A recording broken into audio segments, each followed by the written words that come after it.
कल तक की क्लास में मैंने आप लोगों को सेंट्रल बैंक और कमर्शियल बैंक के फंक्शन तक रिवीजन करा दिया था। आज मुझे आप लोगों को फंक्शंस, कमर्शियल बैंक और सेंट्रल बैंक में डिफरेंस तक रिवीजन करा दिया था। आज मुझे आप लोगों को रिवीजन कराना है सेंट्रल बैंक के फंक्शंस ऑफ आरबीआई।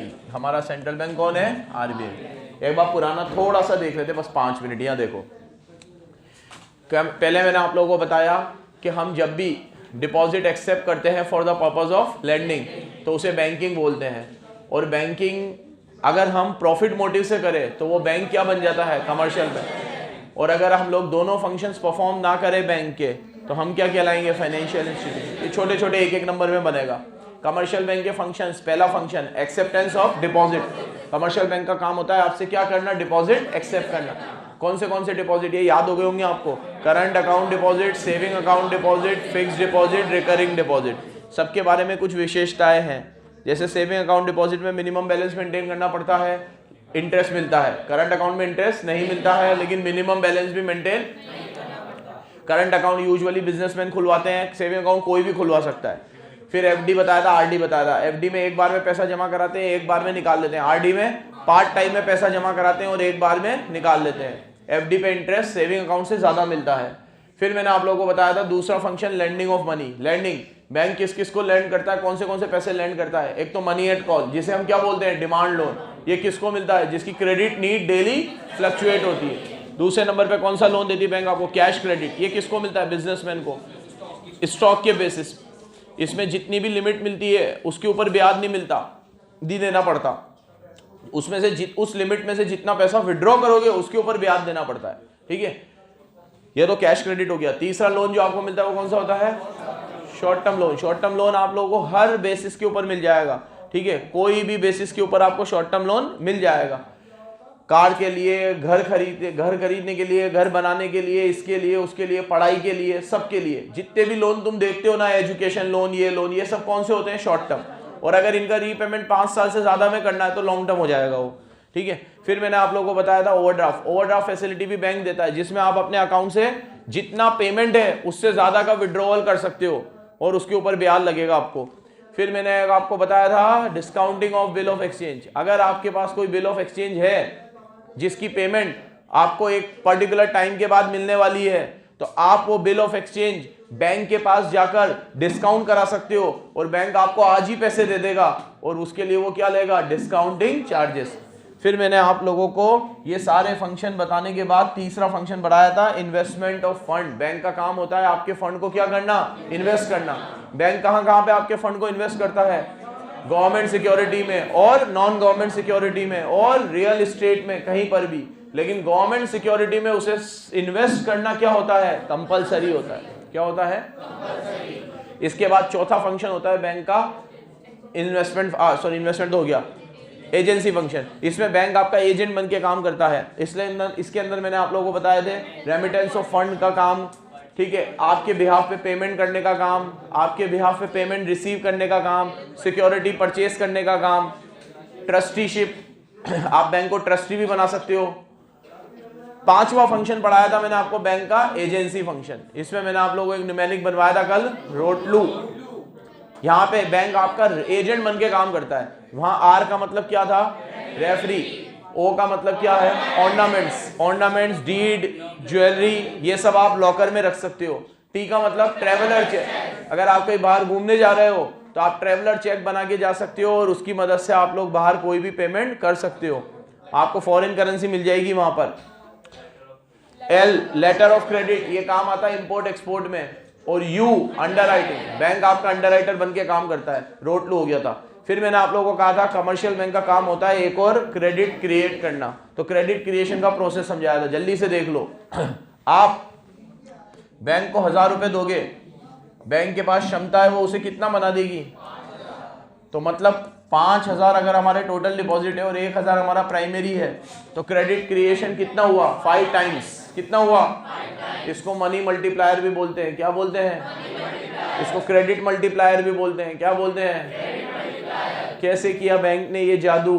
बैंक आपसे पैसे लेता है, उसका एक मिनिमम परसेंटेज अपने, कल पढ़ लिया था ये, बैंक अपना आपसे पैसे लेगा, उसका मिनिमम परसेंटेज अपने पास रखेगा और बाकी का पैसा आपको लोन दे देगा। फिर लोन देने के बाद आप वो पैसा वापस कभी ना कभी बैंक में जमा कराओगे। जब आप बैंक में जमा कराओगे तो वो पैसों में से फिर थोड़ा पैसा बैंक अपने पास रखेगा और फिर क्या दे देगा, लोन दे देगा। In this process goes on and on, ये प्रोसेस चलता। अब मैंने आप लोगों को कहा था क्रेडिट क्रिएशन को 4 फैक्टर अफेक्ट करते हैं। एक तो प्राइमरी डिपॉजिट, प्राइमरी डिपॉजिट जितना ज्यादा होगा क्रेडिट का क्रिएशन उतना ज्यादा होगा। एक सीआरआर, बैंक का रिजर्व रेशियो, बैंक का रिजर्व रेशियो जितना ज्यादा होगा क्रेडिट का क्रिएशन उतना कम होगा। एक क्रेडिट क्रिएशन को अफेक्ट करता है बैंकिंग हैबिट, क्या आप लोग कितना लोन लेते हो। अगर इंडिया की बैंकिंग हैबिट आज से 20 साल पहले वैसी नहीं थी जैसी आज है, तो 20 साल पहले क्रेडिट क्रिएशन कम था और आज क्रेडिट क्रिएशन, क्योंकि लोग ज्यादा काम बैंक से लोन लेकर करते हैं। उधार लेना एक जमाने में मजबूरी था। एक आप अगर अपने दादाजी वगैरह उनसे उस टाइम में बोलोगे ना तो वो बोलेंगे कि भैया उधार लेना मतलब बहुत बड़ी बात होती थी। वे यार उधार लिया है, मेरी तो इज्जत खराब हो गई, मैंने उससे पैसे मांग लिए। मेरे दादाजी ऐसे बोलते थे, ठीक है। तो मतलब किसी से उधार लेना इज्जत खराब हो गई, ऐसा एक जमाना था। मतलब लास्ट, क्या बोलते उसे, lender to the last resort, एक आखिरी जरिया होता था कि अब कुछ नहीं है तो उधार लूंगा। और आज कोट खरीदने उधार ले लिया, ठीक है। कोई अच्छा ड्रेस पसंद आ गया, वो नो कॉस्ट ईएमआई पे मिल रहा है, वो भी मतलब कपड़े भी उधार में खरीदो, तुम्हारी ऐसे क्या जमाना आ गया, ठीक है। अभी तो स्विगी जोमेटो ने भी हद कर दी है, वो भी कह रहा है भैया आज खरीद लो पे लेटर। मैंने कहा खाना भी उधार, हाँ खाना तो मुझे ऑर्डर करना है, पैसे होंगे तो कर लूंगा, ले लो, हाँ बढ़िया, सब बढ़िया है, तुम जैसे ने डुबो रखा है इसको, ठीक है, सब बढ़िया है, ठीक है। तो क्रेडिट क्रिएशन के पूरा प्रोसेस डिपेंड करता है मेरे हिसाब से लोगों की बैंकिंग हैबिट्स पे। किस पे डिपेंड करता है, ये भी कल बता दिया था मैंने आप लोगों को। तो ये 4 फैक्टर्स होते हैं जो क्रेडिट क्रिएशन को अफेक्ट करते हैं। सेंट्रल बैंक की पॉलिसी भी होता है, सेंट्रल बैंक की पॉलिसी। फिर मैंने आप लोगों को कमर्शियल बैंक, सेंट्रल बैंक के बारे में बताया था। तो कमर्शियल बैंक हो गया, किसके बारे में बताया था, सेंट्रल बैंक। सेंट्रल बैंक की डेफिनेशन में बताया था, सेंट्रल बैंक हमारे बैंकिंग सिस्टम का दी रॉक है।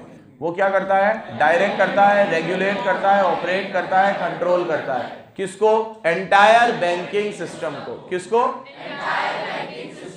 ये हमारा आरबीआई का मतलब हो गया। फिर आरबीआई और कमर्शियल बैंक में डिफरेंस पढ़ा दिया था। सेंट्रल बैंक किसी भी देश में एक ही होता है, कमर्शियल बैंक बहुत सारे होते हैं। सेंट्रल बैंक जो होता है क्रेडिट को क्या करता है, कंट्रोल करता है। कमर्शियल बैंक क्रेडिट को क्रिएट करता है। सेंट्रल बैंक पब्लिक के साथ डायरेक्टली डील नहीं करता, commercial bank directly deal. Central bank के पास पावर है करेंसी इशू करने की, कमर्शियल बैंक के पास ऐसी कोई पावर। सेंट्रल बैंक गवर्नमेंट का एजेंट है, एडवाइजर है, बैंकर है, ऐसे कोई फंक्शन कमर्शियल बैंक परफॉर्म नहीं करता। सेंट्रल बैंक सोशल वेलफेयर के लिए काम करता है, कमर्शियल बैंक प्रॉफिट मोटिव के लिए काम करता है। ये पूरे कल हो गए थे। यहां तक मैं 2 क्लास में आपको अच्छे से रिवाइज करा चुका। आज रिवीजन का लास्ट लेक्चर और 2 लास्ट टॉपिक, एक फंक्शंस ऑफ आरबीआई और एक क्रेडिट को आरबीआई कैसे कंट्रोल करता है। तो क्रेडिट कंट्रोल के मेजर्स, यहां देखो फंक्शंस। पहला फंक्शन तो आपको याद ही है, RBI is a bank of issue. RBI note छापता है, ये मैं मनी भी पढ़ा दिया था, 2 रुपए से लेकर 500 रुपए तक। अब तो 500 रुपए की मैक्सिमम नोट छपती है अपने यहाँ। 2 रुपए से लेकर 500 रुपए तक की नोट कौन छापता है, आरबीआई छापता है।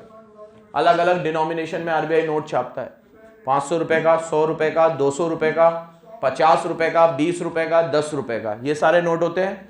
सारा मनी का सर्कुलेशन आरबीआई देखता है। तो पहले तो ये लिखोगे 2 से 2000, वो 500 तक के नोट छपते हैं, सॉरी 2000 के तो बंदी हो गए।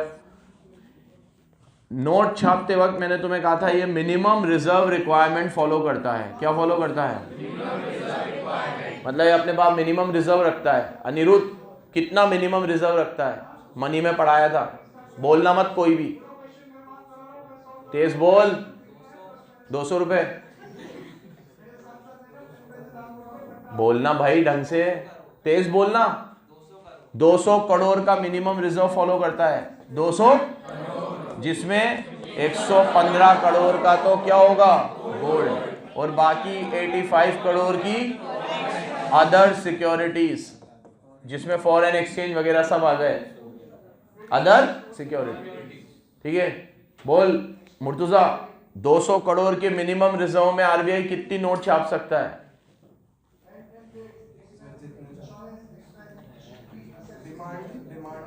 डिमांड एंड सप्लाई के हिसाब से। किसके हिसाब से? एक तो ये लिखोगे, एक ये लिखोगे। तीसरी, नोट छापते वक्त आरबीआई सेफ्टी, यूनिफॉर्मिटी और इलास्टिसिटी का ध्यान रखता है। बोलो तो। सेफ्टी मतलब कि इतना सिक्योर सिस्टम होता है आरबीआई का कि आरबीआई की मैंने इसमें दिए शायद 22 ब्रांच है, लेकिन नोट सिर्फ 4 जगह पे छपते हैं इंडिया में। हर जगह नोट नहीं छपते। जहां नोट छपते हैं वहां पे परिंदा भी पड़ नहीं मार सकता, इतना सिक्योर सिस्टम है। मैंने आपको कहा था कि एक बार आपने अगर शाहरुख खान की डॉन 2 देखी हो, तो डॉन 2 में शाहरुख खान इटली की या स्पेन की जने कौन सी बैंक के अंदर, वहां की सेंट्रल बैंक में जिस प्लेट से नोट छपती है वो प्लेट चुराने जाता है। तो उसमें बताया गया है कि कितना सिक्योर सिस्टम होता है, और बेहतरीन, ये तो फॉरेन में बताया गया है और वो वाकई में वहां पे इतना सिक्योर सिस्टम है। वैसा ही सिस्टम आरबीआई में भी आपको देखने को मिलेगा। ठीक है, एकदम सिक्योर सिस्टम होता है जहां पर आप नोट छापते हो। तो सेफ्टी का तो ध्यान आरबीआई रखेगा, इतनी बड़ी चीज है।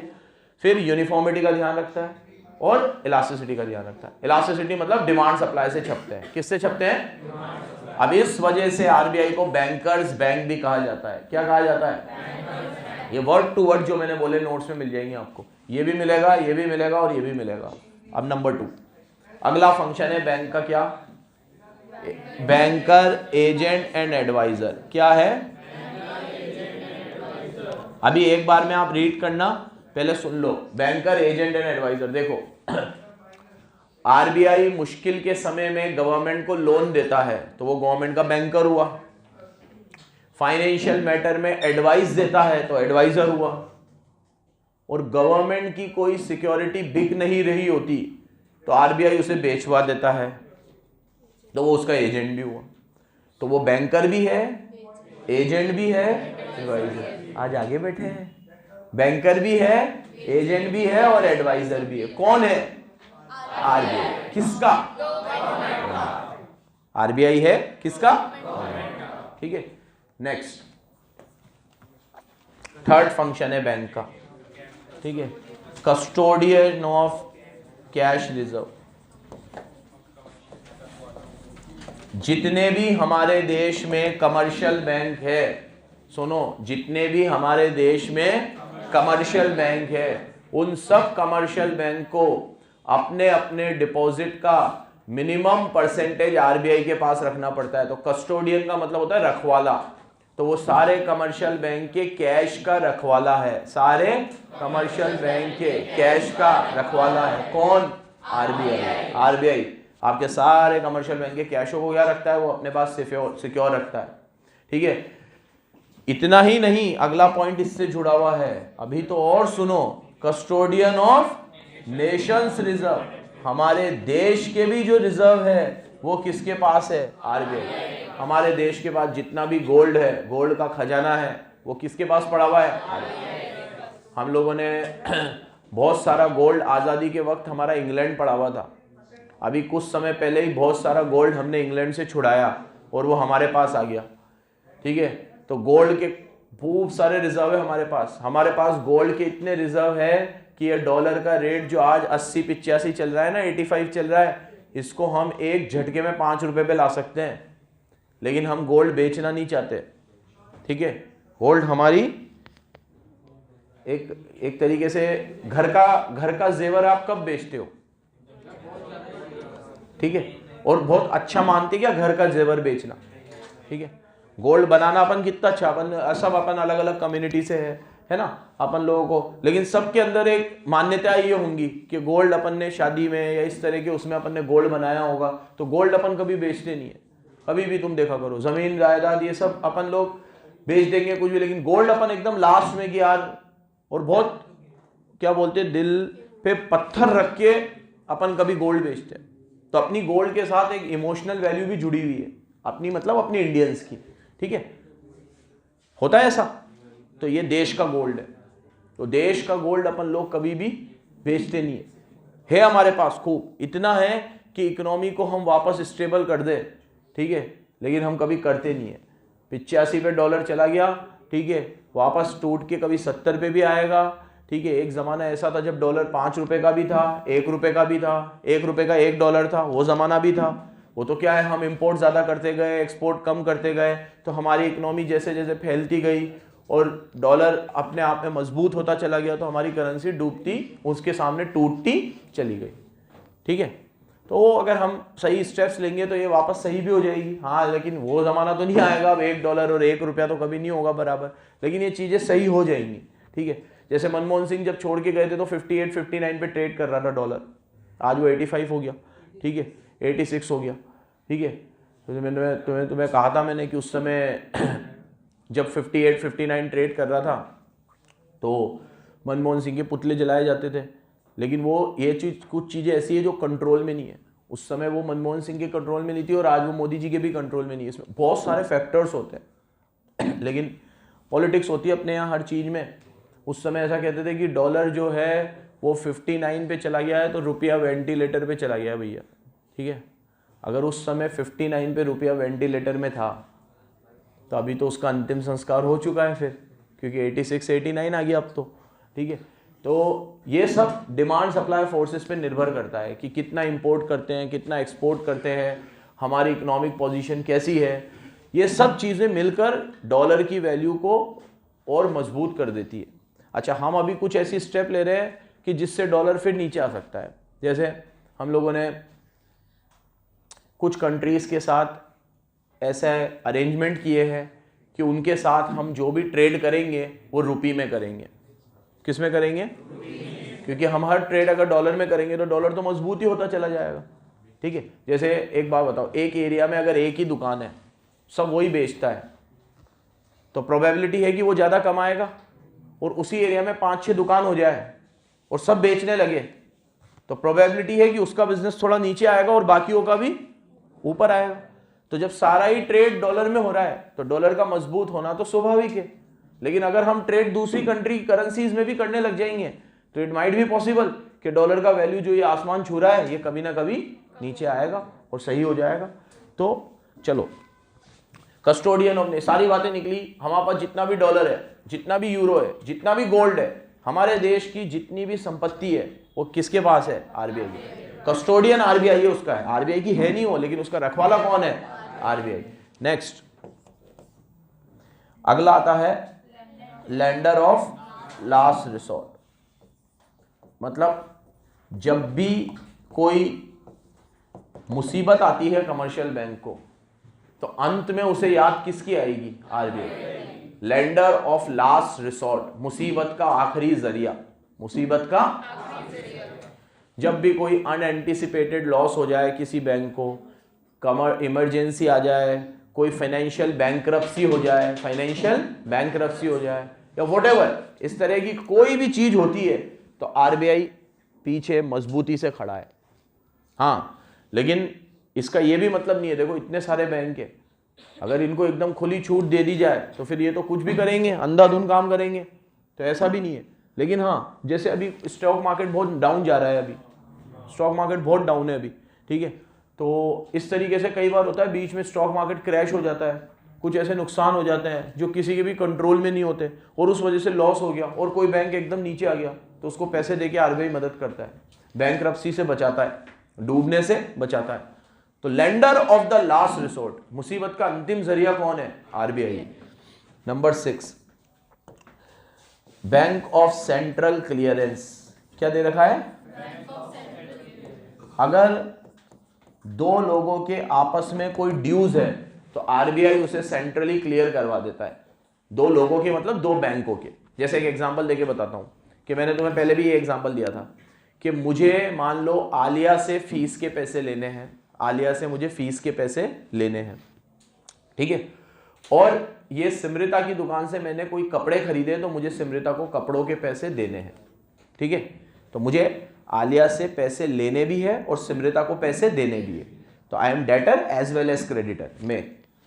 अब सिमरिता का और आलिया का भी आपस में एक ट्रांजेक्शन है, सिमरिता का और आलिया का भी आपस में ट्रांजेक्शन है। मान लो क्या ट्रांजेक्शन है कि सिमरिता ने आलिया से कोई इसकी दुकान से कोई सामान उधार लिया है, किसकी दुकान से? आलिया की दुकान से। तो सिमरिता को आलिया को पैसे देने हैं, ठीक है, सिमरिता को आलिया को पैसे देने हैं।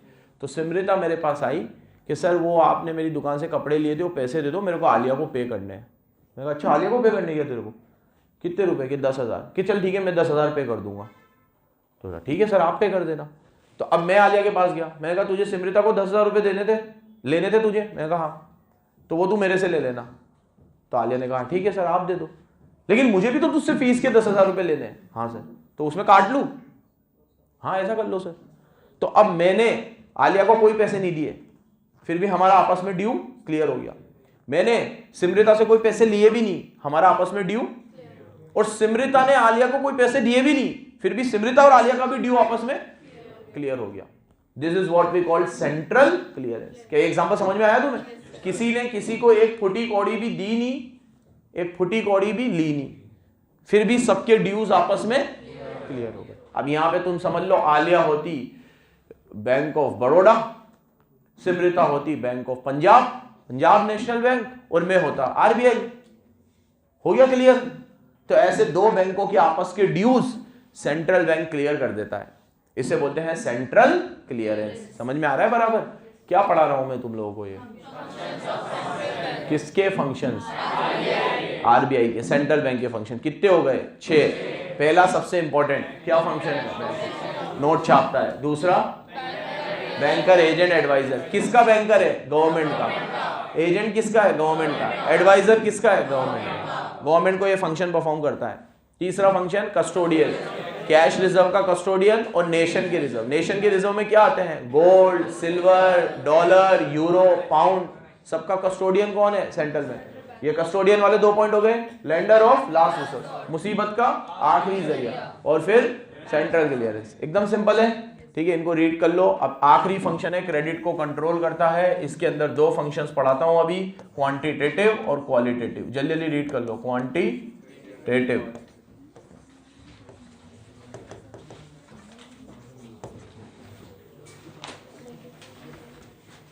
Hello hello hello hello hello hello. Credit को कैसे कंट्रोल करता है आरबीआई?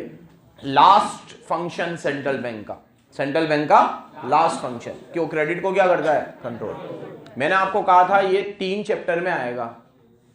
अब अपन सारे पढ़ चुके हैं, और मैंने डे 1 पे भी बोली थी ये बात, फिर बोल रहा हूं। ये टॉपिक कितनी जगह पे नंबर देगा तुम्हें? 3 जगह पे। सुन लो, कान खोल के सामने देखो।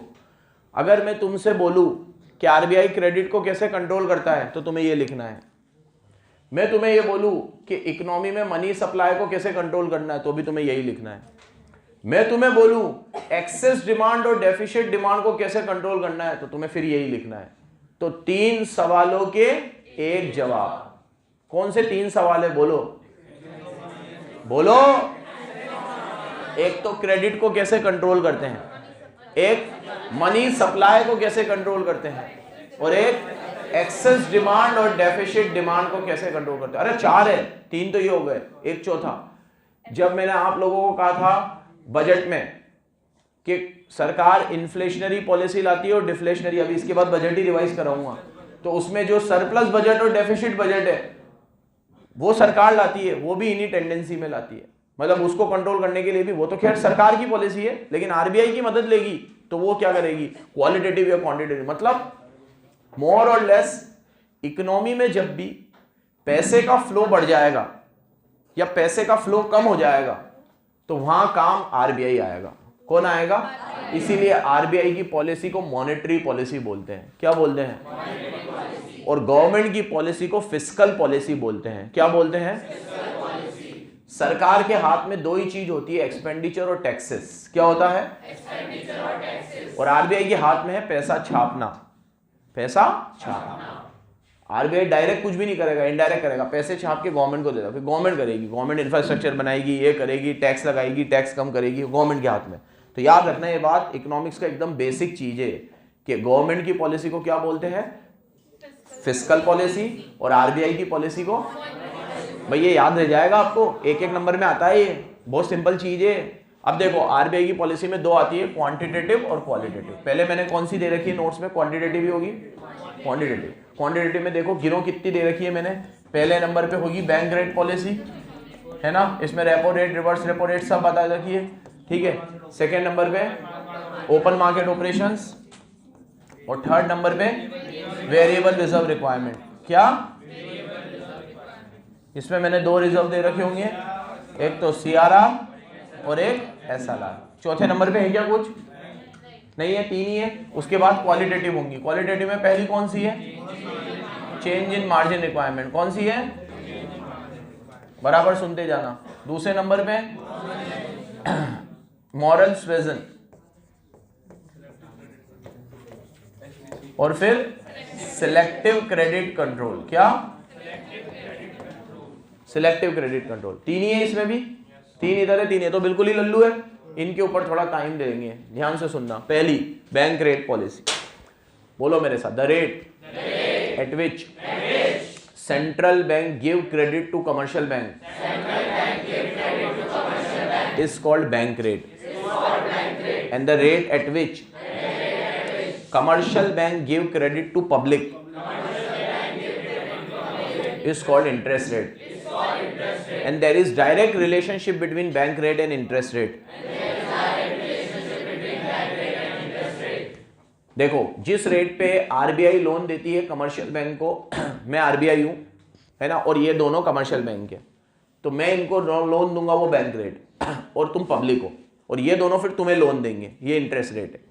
तो जिस रेट पे मैं इनको लोन दूंगा वो बैंक रेट है, और जिस रेट पे ये तुम्हें लोन देंगे वो इंटरेस्ट रेट है। सुना सबने। अब आरबीआई जब भी बैंक रेट बढ़ाएगी तो इंटरेस्ट रेट अपने आप बढ़ जाएगा, तो क्रेडिट कंट्रोल हो जाएगा। आप ज्यादा इंटरेस्ट पे लोन लेना पसंद करोगे कि कम पे? ऑब्वियसली कम पे। तो अगर मैं आरबीआई हूं, मुझे क्रेडिट को कंट्रोल करना है, तो मैं इंटरेस्ट बढ़ाऊं कि कम करूं? कम करूं? अबे बढ़ाऊंगा ना, इंटरेस्ट जितना बढ़ाऊंगा तो तुम लोग लोन लेना गड़बड़ मत कर देना, तो बैंक क्रेडिट क्या हो जाएगा, कंट्रोल हो जाएगा। इतनी सिंपल चीज है, ऑब्वियस है ये तो, बिल्कुल ठीक है, बिल्कुल बेसिक है। क्या है? तो in order to control credit RBI increases bank rate, and with increase in bank rate interest rate also increases, and credit gets controlled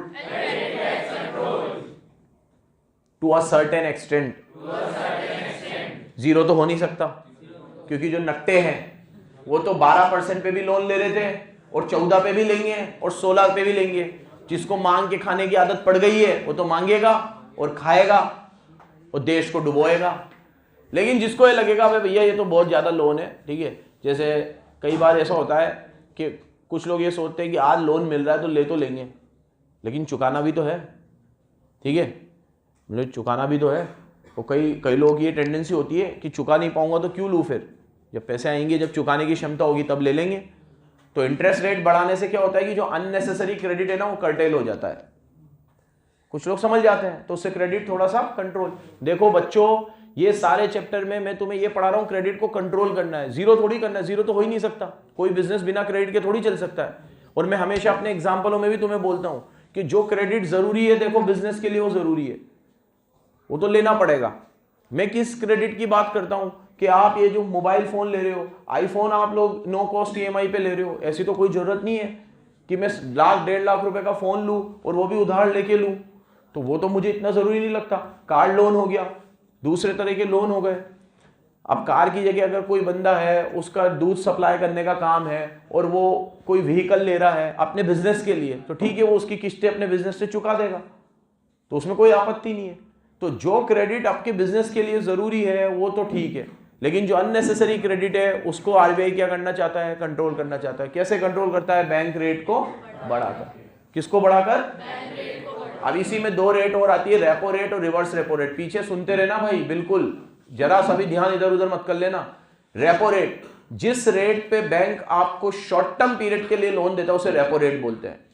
normal loan bank rate, और शॉर्ट पीरियड के लिए देगा तो रेपो रेट। और जिस rate पे आप RBI को लोन दोगे, आप दोगे आरबीआई को लोन, आप कितनी औकात, ठीक है, कमर्शियल बैंक मतलब अब वही। तो कमर्शियल बैंक जिस रेट पे आपको लोन देगा वो रिवर्स रेपो रेट। क्या है वो? तीनों रेटों को बढ़ाने से क्रेडिट कंट्रोल हो जाता है। ये सुन लो तुम तो बस,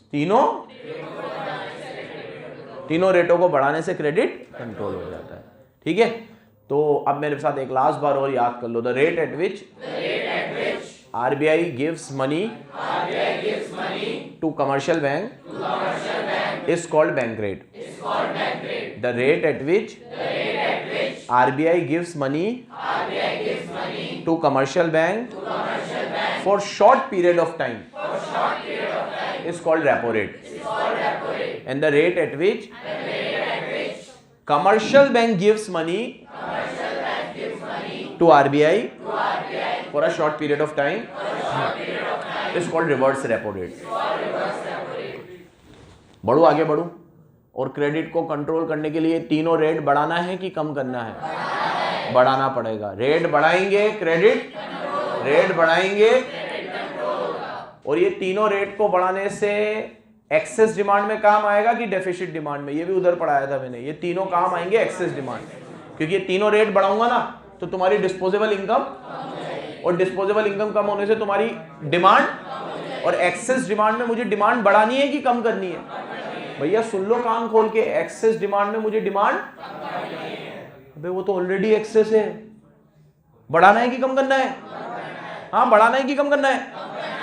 एक्सेस है भाई, ठीक है। तो यार तो सारा एक्सेस पानी भर दिया बाल्टी में, कम कर थोड़ा।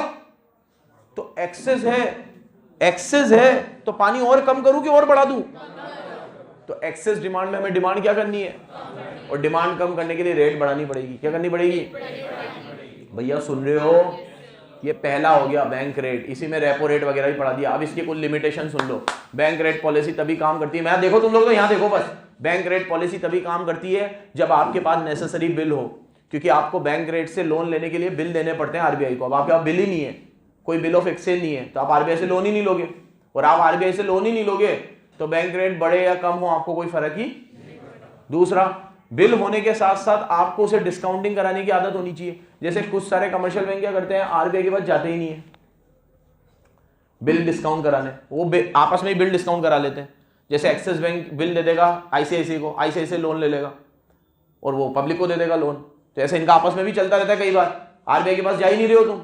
और तीसरा, आपके पास इतने लार्ज रिजर्व है कि आपको आरबीआई से पैसे उधार लेने की जरूरत ही नहीं पड़ती, आप अपने आप में ही सेल्फ सफिशिएंट हो। बोलो तो जरा, कोई दिक्कत ही नहीं है फिर, ठीक है। तो ये तो हो गया कौन सी पॉलिसी, किसकी? Bank rate policy. दूसरी पॉलिसी है ओपन मार्केट। यहां देखो, ओपन मार्केट में क्या करता है आरबीआई, क्या करता है, अपनी सारी सिक्योरिटी सेल करता है। जैसे उसके बाद गवर्नमेंट के बॉन्ड्स होते हैं, अलग अलग कंपनियों के शेयर्स होते हैं, तो आरबीआई सामने देखो बस, आरबीआई अपनी सिक्योरिटी क्या करता है, सेल करता है। तो कमर्शियल बैंक उसे परचेज करता है। जब कमर्शियल बैंक परचेज करता है तो उसके रिजर्व, और जब उसके रिजर्व कम हो जाएंगे तो उसकी क्रेडिट देने की कैपेसिटी, तो इकोनॉमी में क्रेडिट अपने आप, ठीक है। जैसे कि अगर मान लो एक एग्जांपल देता हूं कि गुरदीप को आदत है कि इसके पैसे ज़्यादा खर्च करता है ये, ठीक है, जो भी पैसे आते हैं इसकी सेव करने की बिल्कुल आदत नहीं है, पैसे सब खर्च कर देता है, ये है वो है। तो मैंने इसको क्या करा कि आर्यन से मिलाया, और आर्यन की टेंडेंसी क्या है, पैसों को इन्वेस्ट करने की। तो अब ये क्या करता है आर्यन, इसको पता है कि गुरदीप पैसे सारे खर्च कर देगा, तो ये गुरदीप को क्या बताता है, देख यार ये बहुत बढ़िया स्टॉक है, देख ये बहुत बढ़िया लैंड है, ये गोल्ड है, इसमें अच्छा रिटर्न मिलेगा, तो यहाँ पैसे लगा दे। तो इसका माइंड डाइवर्ट कर दिया। अब जब इसका माइंड डाइवर्ट कर दिया तो पैसे तो है इसके पास, गुरदीप के पास, लेकिन अब ये क्या करता है, कभी इधर इन्वेस्ट कर देता है, कभी इधर इन्वेस्ट कर देता है। तो उससे क्या करता है कि इधर उधर इन्वेस्ट करने से इसका क्या होता है, पैसा खत्म हो जाता है, तो इसको फिजूल खर्ची के लिए पैसा बचता ही नहीं है, ठीक है। इट इज लाइक कि क्लास के सबसे बिगड़े हुए बच्चे को मॉनिटर बना दो, मस्ती करेगा ही, मॉनिटर है, great powers comes with great responsibilities, ठीक है। तो ऐसा कर दो, ठीक है। तो इसको क्या करो, तो अब आरबीआई क्या करता है, आरबीआई क्या करता है, देखो आरबीआई कहता है कि अगर मैं इन कमर्शियल बैंकों को बोलूंगा ना तुम क्रेडिट मत दो, ये लोग नहीं मानेंगे, इनका दिमाग डाइवर्ट करो, इनको बोलो देखो ये गवर्नमेंट सिक्योरिटी आई है, इसमें 9% रिटर्न है। अब वो सोचेगा यार मैं पब्लिक को लोन दूंगा वहां भी 9% मिलेगा, और गवर्नमेंट सिक्योरिटी में भी 9% है, तो गवर्नमेंट में लगा देता हूं ना, पैसा भी सेफ है। तो ऐसे वो लोग सारा पैसा ओपन मार्केट में लगा देंगे। ये पॉलिसी के भी कुछ डिसएडवांटेज है। ये पॉलिसी तभी चलेगी जब कमर्शियल बैंक के पास कम पैसे हो। अगर कमर्शियल बैंक के पास इतने रिजर्व है कि वो ओपन मार्केट में भी लगा दे और लोन भी दे दे, तो दिस पॉलिसी वॉन्ट वर्क, फिर ये काम। और कई बार कमर्शियल बैंक ने अपनी एक पॉलिसी बना रखी होती है कि उसे कितनी ओपन मार्केट में सिक्योरिटी परचेस करनी है और कितनी लोन देनी है, तो वो उतना ही देगा लोन, उसका क्रेडिट कभी कंट्रोल होगा ही नहीं। उसने सोच रखा है इतना लोन देना है और इतने की सिक्योरिटी परचेस करनी है। तीसरा मेथड होता है, इसके कोई ड्रॉबैक नहीं है, सीआरआर, और ये दोनों वेरिएबल रिजर्व में आते हैं। किस में आते हैं, सामने देखते रहना, सामने क्रेडिट कंट्रोल करने के तरीके बता रहा हूं। पहला तरीका बैंक रेट पॉलिसी, दूसरा तरीका ओपन मार्केट, अब तीसरा वेरिएबल रिजर्व। इसमें दो रिजर्व आते हैं, सीआरआर एसएलआर। बोलो सीआरआर एसएलआर, ठीक है। देखो CRR, every commercial bank has to keep minimum percentage of their deposit with RBI in form of cash. देखो हर कमर्शियल बैंक को अपने डिपॉजिट का मिनिमम परसेंटेज किसके पास रखना पड़ता है, हर कमर्शियल बैंक को किसके पास रखना पड़ता है, आरबीआई के पास, इन फॉर्म ऑफ कैश।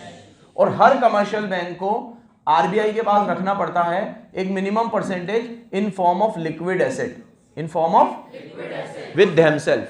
ये पैसा कमर्शियल बैंक अपने पास रखती है और ये पैसा किसके पास रखती है, ये किस में होता है, ये किस में होता है, दोनों एक बहुत बड़े इंस्ट्रूमेंट है क्रेडिट को कंट्रोल करने के। जैसे आरबीआई सीआरआर की रेट बढ़ा देगी, 4 है अभी, मान लो 6 कर देगी, तो तुम्हारा 6% तो मेरे पास आ गया। अब तुम लोन कितना दोगे, 94। अब 6 को बढ़ा के 8 कर देंगे, तो लोन कितना दोगे, और इसको बढ़ा के 10 कर देंगे, इसको बढ़ा के 20 कर देंगे। तो ये परसेंटेज जितनी बढ़ाता जाऊंगा वही बैंक रेट की तरह है। हर रेट को बढ़ाने से ही क्रेडिट कंट्रोल होगा, तुम तो रट लो।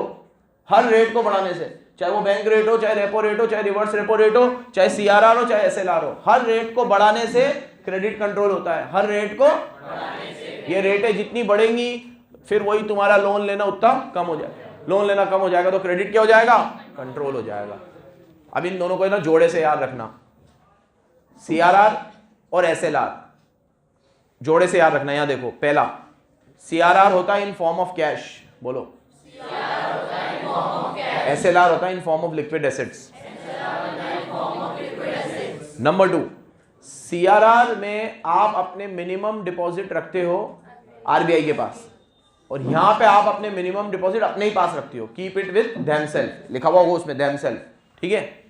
और ये परसेंटेज थोड़ा सा कम होता है सीआरआर का, क्योंकि कैश में रखना होता है, और ये परसेंटेज थोड़ा, एसएलआर देखो अभी कितना है, 22% है, कितना है, और ये 4 है, 22 और ये 4 दोनों मिला के 26 हो गए ना, तो 26% तो आपका ब्लॉक हो गया।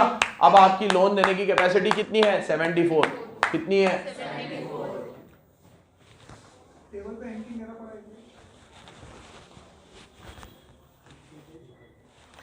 मिनिमम परसेंटेज में रखना पड़ता है। ये किसमें, मिनिमम परसेंटेज हो गया है खत्म, इसके कोई ड्रॉबैक नहीं है। तीनों किस में आते हैं, क्वांटिटेटिव मेजर्स में। किस में आते हैं, अब देखो ये क्वांटिटेटिव मेजर में आरबीआई ने इतना समझाया तुम्हें, यहां पे तुम्हारी बैंक रेट बढ़ा दी, एसएलआर बढ़ा दी, सीआरआर बढ़ा दी। यहां पे है ना आरबीआई कुछ भी बढ़ाने करने का काम नहीं करेगा। आरबीआई इसमें क्या करेगा, रूल्स एंड रेगुलेशन सिखाएगा तुम्हें। जैसे पहला रूल, मार्जिन रिक्वायरमेंट। ये रूल ये कहता है, सुनो इधर, कि जब भी आप किसी से लोन दो, आप किसी को लोन दो, तो आप उससे मार्जिन रख लो। जैसे मुझे एक बात बताओ, अगर मैं बैंक में 1 लाख का गोल्ड रखूंगा तो क्या मुझे 1 लाख का लोन मिल जाएगा क्या, 25% मार्जिन कटता है, तो लोन मिलेगा 75%, कितना मिलेगा। अब आरबीआई क्या करेगा, ये मार्जिन रिक्वायरमेंट बढ़ाने को बोलेगा, 25 की जगह इसको 30 कर देगा, तो अपने आप लोन की क्वांटिटी 70 हो जाएगी। अपने आप कम हो गया ना, कुछ करना भी नहीं पड़ा, बस मार्जिन रिक्वायरमेंट बढ़ा दो। अब ये मार्जिन रिक्वायरमेंट क्या होता है? Difference between loan given and security provided. बोलो, फिर बोलो,